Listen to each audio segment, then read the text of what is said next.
The Democratic Republic of Congo is looking to the United States in its bid to find an ally in its battle against the advancing M23 rebels. Republican strategist Joe Szlavik, who is in Kinshasa, has confirmed to VOA that early talks between the Trump administration and Congo government are underway. He tells VOA's Carol Van Dam that President Donald Trump will soon announce a special envoy to the Great Lakes region. Yeah, I don't think in Kinshasa there's concern about the M23 or the Rwandans coming to take over Kinshasa. I think actually if that were to happen, I think it would be very bad news for President Kagame to destabilize the Congo. I think the United States, the United Kingdom, France, and others have made it very clear that that would be unacceptable.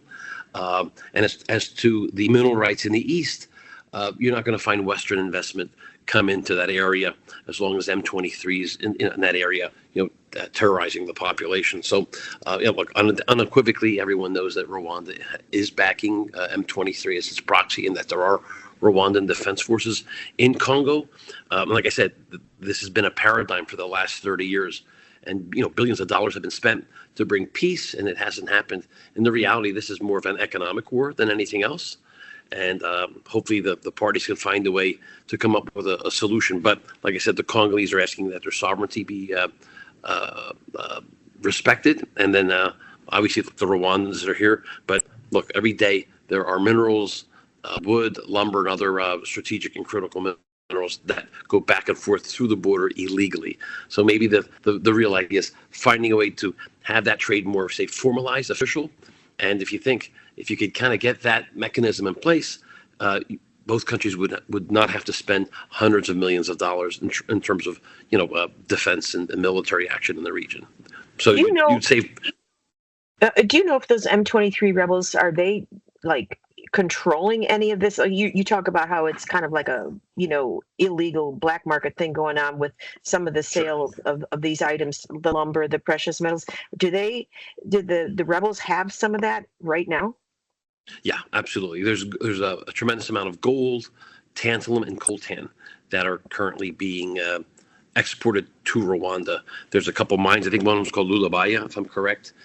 That mine's been taken over by the rebels. And like I said, and if the rebels aren't themselves proactively mining it, the people or the local communities that are mining it are basically being charged a surcharge for those minerals to move. But, if you look at it, it's been highly documented.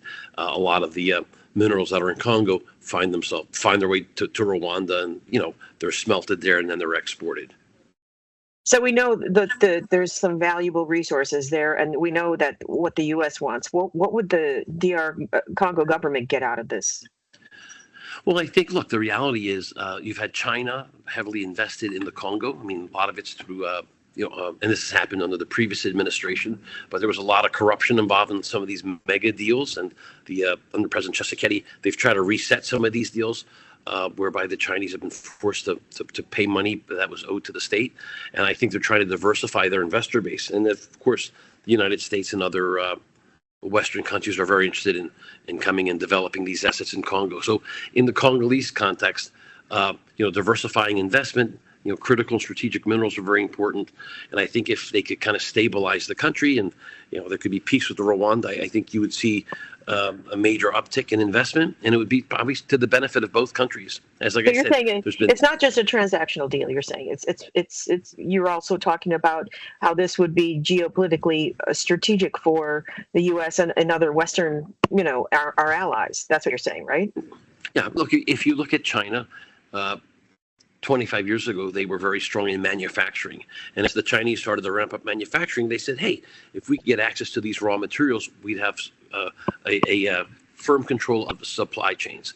And so when the United States looks at, the next 40 or 50 or 100 years of developing its own economy, if you don't have access to those natural resources, those raw elements, you can't really impact manufacturing. So in order for the United States or other Western countries to be effective, they've got to have access to these raw resources, these natural resources. And by having access to those resources, they can then add value to having those minerals developed in the United States, Canada, or other countries. But the reality is China today has a pretty formidable grip on the raw commodity and the manufacturing. So it's almost becoming a monopoly. And a lot of the resources that were obtained were obtained through corruption.